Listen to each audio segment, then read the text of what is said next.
Hi, my name's Zoe, and on today's episode of NovaCast, we had the opportunity to speak to Brittany Latanzio.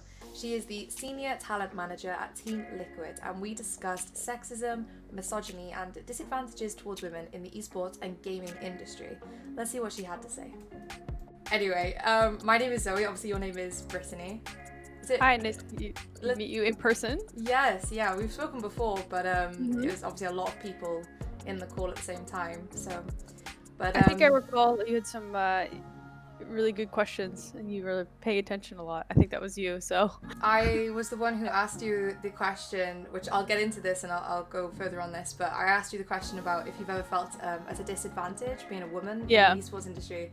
And the second I said that, basically there's a lot of boys in my course and they were all like, oh, here she goes.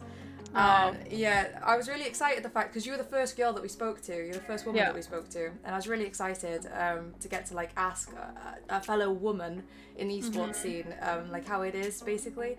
And everyone was like, "Oh, here she goes. She's gonna ask loads of questions," and I was just like, "Okay." Well, that's exactly the problem, right? Is that these guys also just don't want to listen, and it's like, dudes, you've had front stage for 2,000 years now. Can you please listen to us for 5 minutes, and that's part of the problem.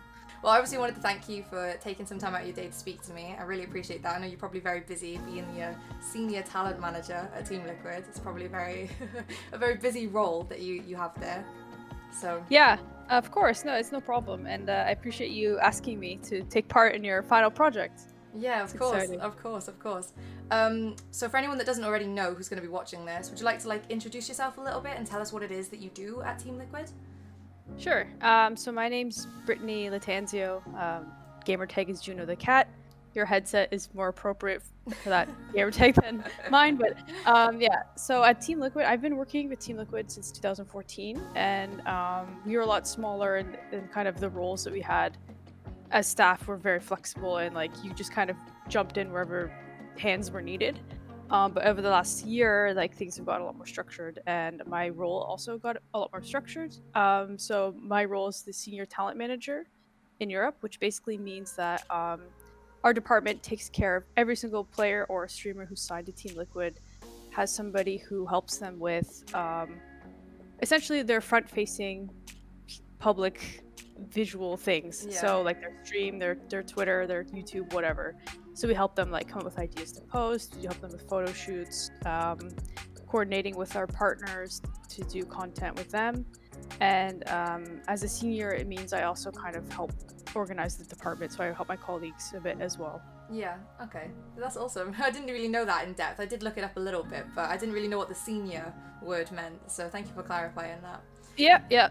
So after doing some research online, there was a lot of questions that I thought of to ask you today regarding branding, marketing, your move to Europe, your studies and all of that. There's so many questions I thought of as I was reading through past interviews. I was like, I want to ask about that. But I realized these are probably common questions. You've probably been asked them a million times by now.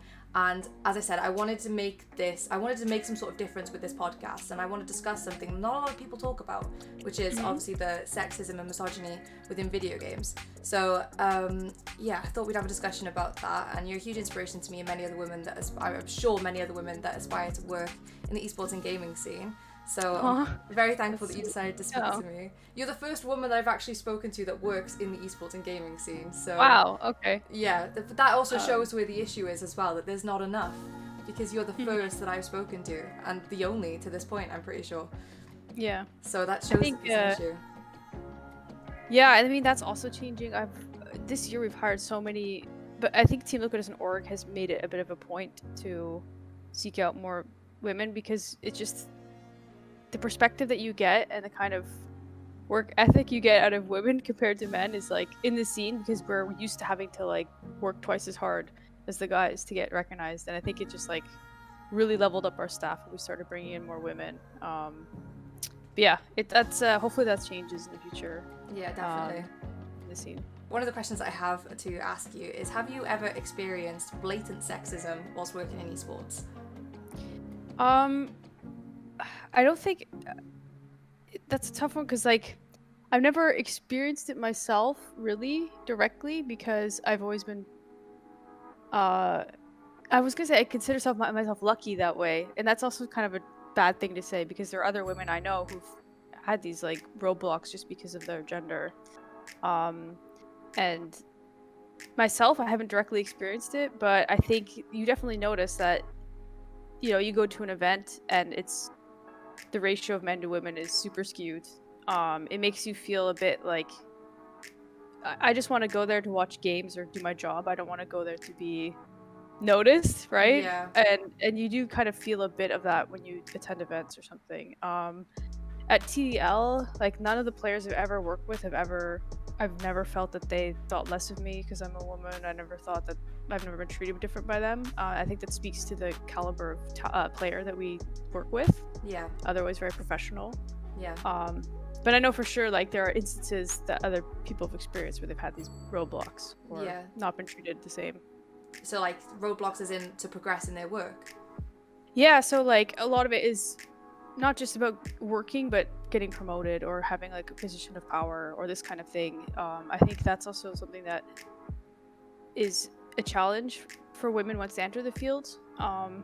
Mostly, I think it's because it's a lot of, like, getting taken seriously, or because, you know, a lot of our newer hires are women. Oh, you're not senior enough to be promoted yet. But obviously, like, in my case, that didn't happen. So yeah. Yeah, well, I've experienced it a lot. Like, in my own, obviously I'm not working in the esports scene at the minute, but for me to, like, I remember when I got an epic creator code for Fortnite, I remember some boys were making a joke. They were like, oh, what did you have to do to get that then? Because you didn't get it legitimately. And I was like, I did though. I was like, and they were like, oh, so what member of Epic have you been speaking to? And I'm like, no, I did this because I'm working towards content creation. And just like your friend did, who's a male, I did it the same way. And I feel like it's just kind of shunned on because I'm a woman. It's like, you didn't get it legitimately. Yep. I mean, I'll tell you, like, I know that people have experienced just what you explained. And I've never directly had anyone say it to me, but I have this, like, constant fear that people think that. Right? And that's also, like, debilitating in a way, because, like, I try to work hard and do the best I can, but I'm always worried that someone's going to do exactly that, which is just, like, something that men don't have to worry about.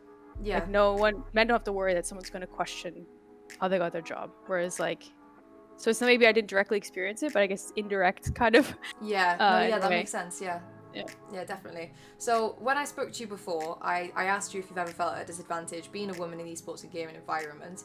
You explained that your accomplishments and your achievements are judged by your gender rather than you as an individual. So for example, like, so girls can do X, Y, Z. After hearing this though, it stuck with me because obviously it's very relatable to me. And I was wondering if you could maybe, like, expand on this and maybe even share an example of where this has been illustrated in your work. I don't remember exactly the context of what I said. So it sounds like I was trying to say something like, when we look at achievements of people, it's always like, even women, like athletes or whatever, it's always like, oh, she's a woman and she does this, right? The focus is always on, like, being, you know, woman first. Whereas, like,